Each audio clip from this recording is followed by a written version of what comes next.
जय हिंद दोस्तों, स्वागत है आपका अपने YouTube channel paramilitary news Hindi में। और आप देख रहे हैं paramilitary news Hindi daily update, जहां हम बात करते हैं बीते 24 घंटे में केंद्र अर्धसैनिक बल के महत्वपूर्ण खबरों का। तो चलिए आज की बड़ी खबर से शुरुआत करते हैं। सबसे बड़ी खबर सीआईएसएफ स्थापना दिवस समारोह से आई है, जहां पर देश के केंद्रीय गृह मंत्री श्री अमित शाह जी ने बड़ा ऐलान करते हुए कहा है कि अब देश के समुद्री बंदरगाहों की सुरक्षा की जिम्मेदारी भी सीआईएसएफ को दी जाएगी। अमित शाह ने बताया कि फिलहाल सीआईएसएफ देश में 361 महत्वपूर्ण संस्थानों, 70 से ज्यादा एयरपोर्ट, संसद परिसर और स्टैच्यू ऑफ यूनिटी जैसी अहम जगहों की सुरक्षा कर रही है। उन्होंने कहा है कि बंदरगाहों की सुरक्षा सीआईएसएफ को मिलने से देश की समुद्री सुरक्षा और आर्थिक गतिविधियों को और मजबूती मिलेगी। सरकार ने सीआईएसएफ को ड्रोन सुरक्षा का नोडल एजेंसी भी बनाया है और इसके लिए अलग से एक नया वर्टिकल बनाया जाएगा। अब एक और बड़ी खबर यहीं से सीआईएसएफ स्थापना दिवस समारोह से निकल कर आई है, जहां पर केंद्रीय गृह मंत्री अमित शाह जी ने नक्सलवाद के खिलाफ चल रहे अभियान पर भी बड़ा बयान दिया है। उन्होंने कहा है कि केंद्र सरकार का लक्ष्य है कि 31 मार्च 2026 तक भारत को नक्सलवाद से मुक्त कर दिया जाए। अमित शाह ने कहा कि नक्सलियों का तिरुपति से लेकर पशुपतिनाथ मंदिर तक रेड कॉरिडोर बनाने का सपना अब पूरी तरह खत्म कर दिया जाएगा।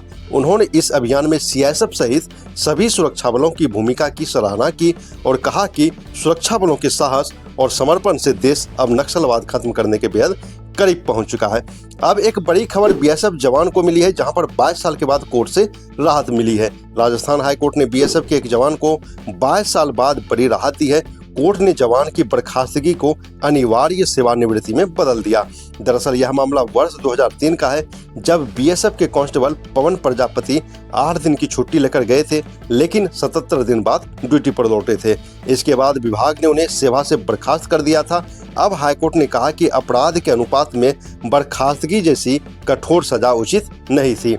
अदालत ने आदेश दिया कि जवान की सेवा न्यूनतम पेंशन अवधि तक काल्पनिक रूप से मानी जाए, हालांकि उस अवधि का वेतन या भत्ता नहीं मिलेगा। अब एक बड़ी राहत भरी खबर सभी केंद्र अर्धसैनिक बल के जवानों के लिए आ रही है, जहां पर एनएसजी में डेप्यूटेशन की समय अवधि बढ़ा दी गई है। केंद्र सरकार ने एनएसजी यानी कि ब्लैक कैट कमांडो फोर्स में तैनात होने वाले सभी केंद्र अर्धसैनिक बल और असम राइफल्स के जवानों को बड़ी राहत दी है। गृह मंत्रालय ने अब इन जवानों की डेप्यूटेशन अवधि 5 साल से बढ़ाकर 7 साल कर दी है। इस फैसले का उद्देश्य है कि एनएसजी में प्रशिक्षित कमांडो का अनुभव और विशेषज्ञता लंबे समय तक बनी रहे। एनएसजी देश की सबसे अहम काउंटर टेररिस्ट फोर्स है, जो आतंकवाद विरोधी ऑपरेशन, एंटी हाईजैक मिशन और हाई रिस्क वीआईपी सुरक्षा का जिम्मा संभालती है। अब एक बड़ी खबर सीआरपीएफ की दिल्ली मेट्रो से आ रही है, जहां पर एक महिला की जान बचाई गई। दिल्ली के राजीव चौक मेट्रो स्टेशन पर एक बड़ा हादसा होते होते टल गया। पीक ओवर के दौरान एक महिला ने ब्लू लाइन मेट्रो के सामने ट्रैक पर कूदने की कोशिश की, लेकिन मौके पर मौजूद सीआरपीएफ जवानों ने तुरंत कार्रवाई करते हुए महिला को सुरक्षित ट्रैक से बाहर निकाल लिया। जवान की सतर्कता से एक बड़ी दुर्घटना टल गई और महिला को तुरंत अस्पताल पहुंचाया गया। हालांकि इस घटना के कारण कुछ समय तक ब्लू लाइन मेट्रो सेवा प्रभावित रही।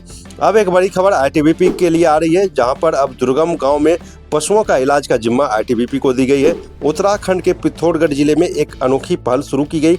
यहां पशुपालन विभाग और आईटीबीपी के बीच एक एमओयू हुआ, यानी कि एक ज्ञापन समझौता साइन किया गया, जिसके तहत एक वाहन आईटीबीपी को सौंपा गया है। इस वाहन के जरिए आईटीबीपी के पशु चिकित्सक दुर्गम गांवों में जाकर बीमार पशुओं का इलाज करेंगे, टीकाकरण करेंगे और दवाएं भी वितरित करेंगे।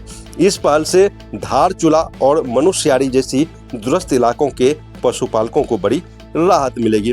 अब एक दुखद खबर आईटीबीपी के लिए है, जहां से कुल्लू से एक आईटीबीपी का जवान लापता हो गया है। हिमाचल प्रदेश के कुल्लू जिले से आईटीबीपी के एक जवान के लापता होने का मामला सामने आया है। लाहौल स्पीति के रहने वाले 26 वर्षीय जवान योगेश 24 फरवरी से लापता है। बताया जा रहा है कि वह सरवरी बस स्टैंड से हरिद्वार जाने वाली बस पकड़ने पहुंचे थे, लेकिन फोन पर बात करते हुए कहीं चले गए और उसके बाद से उनका फोन बंद आ रहा है। परिजनों की शिकायत के बाद पुलिस ने मामला दर्ज कर जांच शुरू कर दी है।